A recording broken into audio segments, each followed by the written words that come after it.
आइए चलिए आपको एक बार फिर से उत्तर प्रदेश लिए चलती हूँ। प्रधानमंत्री नरेंद्र मोदी पर अपशब्द टिप्पणी करने वाले अजय राय की बात करती हूँ। उनके लिए मुश्किलें बढ़ सकती हैं। कल अभद्र बयानबाजी को लेकर आज महोबा में उनके खिलाफ एफआईआर दर्ज हुई। अजय राय के खिलाफ कुछ बीजेपी के अज्ञात समर्थकों ने एफआईआर दर्ज किए हैं।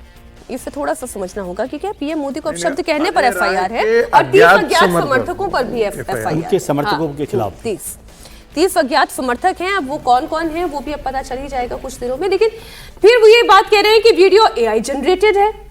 आरोप लगा रहे हैं कि बीजेपी के लोग उनके खिलाफ साजिश कर रहे हैं। आज उसकी बात मैंने उठाई तो भारतीय जनता पार्टी को नागवार गुजरा। उन्होंने एआई जनरेट वीडियो करके तैयारी करके और फर्जी तरीके से मुझे उसमें मुकदमा लगाने का प्रयास जो किया जा रहा है, जो मुझे प्रताड़ित किया जा रहा है। मैं सरकार से कहना चाहूंगा, एक नहीं 100 मुकदमे लगा दो, उसको न्याय दीजिए और मैं जेल जाने के लिए तैयार हूं। एक नहीं 100 मुकदमा झेलने के लिए तैयार हूं। तो ये बात अजय राय जो कर रहे हैं एआई जनरेटेड है। हर्षवर्धन जी, एआई जनरेटेड मुझे तो ऐसे लगा नहीं, लेकिन क्या पता अजय राय जी कोई नई टेक्निक लेकर आ गए होंगे। नहीं, देखिए, एक तो ये कि आजकल मतलब कार्टूनों को कम देखा जाता है। लोगों को कहते हैं ना कि कार्टून कई बार ज़्यादा खतरनाक हो, लेकिन एक कार्टून ही मैंने देखा तो उसमें आया हुआ था वो उसकी पत्नी बोल रही अपने पति से, नेताजी हैं पति, तो उनसे कह रही चलो ठीक है, अब जो भी तुम करोगे अच्छा बुरा कोई दिक्कत नहीं, सब एआई पे डाल देना। तो मतलब ये वही है कि कुछ भी जो अच्छा बुरा करेंगे वो एआई पर डाल देंगे। अब वो वीडियो वायरल हुआ, अब उसका जवाब इस तरह से आ रहा है। होना ये चाहिए था कि आप उसकी माफ़ी मांग लेते, लेकिन अब अजय राय कह रहे हैं अब तो उसकी जांच हो, सब कुछ हो। लेकिन जो ट्रैक रिकॉर्ड है इनका वो थोड़ा अच्छा नहीं है। को याद होगा नींबू मिर्ची लेके राफेल को ऐसे ऐसे कर रहे थे, और भी कई बयान उन्होंने दिए हैं, अब उसकी चर्चा करने की ज़रूरत नहीं है। और दुर्भाग्य देखिए कि वो अजय राय हैं जिनको 1 मई को, शायद तारीख मुझे ठीक याद है, तो प्रधानमंत्री नरेंद्र मोदी ने कहा कि आपके अस्वस्थ होने की सूचना मिली है उत्तर प्रदेश कांग्रेस कमेटी के अध्यक्ष की, तो आप जल्द से जल्द स्वस्थ हों। तो उन्होंने कल ही स्थापित कर दिया कि नहीं, हम और अस्वस्थ हो गए।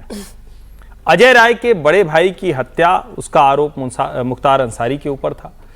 सारी जिंदगी वो जैसे लड़ते रहे, लेकिन सही बात यह है कि अगर योगी आदित्यनाथ का राज ना आता, इस समय की स्थितियां नहीं होती, तो संभव नहीं था कि उनको न्याय मिलता।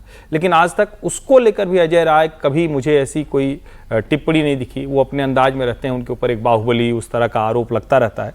लेकिन नेता होने के बाद आदमी थोड़ी तो सार्वजनिक मर्यादा रखता है। देश के प्रधानमंत्री का सम्मान करना ही होता है। आप चुनाव हार गए, अंतर कम हो गया, तो आप अच्छे रहते तो शायद जनता को लगता कि नहीं हमने गलती कर दी। अब उनको लगेगा कि गलती वो कर दी जो नरेंद्र मोदी का जीत का अंतर कम कर दिया। अब राहुल गांधी अगर प्रधानमंत्री को गद्दार बोलेंगे तो उनके प्रदेश के अध्यक्ष हम क्या उम्मीद करेंगे। जैसे पार्टी के आपके शीर्ष नेतृत्व प्रधानमंत्री के लिए जिन शब्दों का इस्तेमाल करते हैं राहुल गांधी, तो अजय राय जैसे नेताओं को ताकत मिलती है कि भाई हमारा राष्ट्रीय नेता अगर प्रधानमंत्री के खिलाफ अपशब्दों का इस्तेमाल कर रहा है तो हम और ज्यादा अपशब्दों का इस्तेमाल करेंगे, तो राहुल गांधी की नज़र में हम और बड़े नेता बनेंगे, राहुल गांधी हमें और बड़ी जिम्मेदारी देंगे। तो राहुल गांधी को कम से कम अपने बयान के लिए माफी मांगनी चाहिए। और अजय राय ने जो बयान दिया उसके लेकर मल्लिकार्जुन खड़गे, राहुल गांधी कम से कम प्रधानमंत्री से माफी मांगे, अजय राय से कहे कि वो प्रधानमंत्री से माफी मांगे। इस तरीके से देश के प्रधानमंत्री को बयान देना ये शोभा नहीं देता। मुझे अच्छा नहीं लगता बोलते हुए, लेकिन ऐसी फड़क छाप भाषा कैसे इस्तेमाल करते हैं। देखिए, आपने कहा ना कि खड़गे जी माफी मांगे, राहुल जी माफी मांगे। खड़गे जी ने आतंकवादी उनको घोषित कर दिया, प्रधानमंत्री को आतंकवादी कह दिया, टेररिस्ट बोला ना जी, प्रधानमंत्री को। फिर सफाई देने लगे कि हर समय सफाई में मजेदार बात है, प्रेस ने हमारी बातों को डिस्टॉर्ट कर दिया है। आज के दिन में कितना कोई डिस्टॉर्ट करता है। आज के दिन में तो जो आप बोलते हैं वो सब चीज़ें आ जाती है। और एआई जनरेटेड है या सच्चाई है, इन दोनों के बीच में फैक्ट चेकर जो है ना 2 सेकंड्स में निकाल करके सोशल मीडिया पर डाल देते हैं कि ये सच्चाई क्या है और जिस है गलत क्या है। दूसरी बात, ये अजय राय पहली बार नहीं बोल रहे हैं इस प्रकार का जी। वो हैबिचुअल ऑफेंडर के तौर पे है। प्रधानमंत्री के बारे में घटिया शब्दों का प्रयोग ये पहली बार नहीं कर रहे हैं, कई बार कर चुके हैं।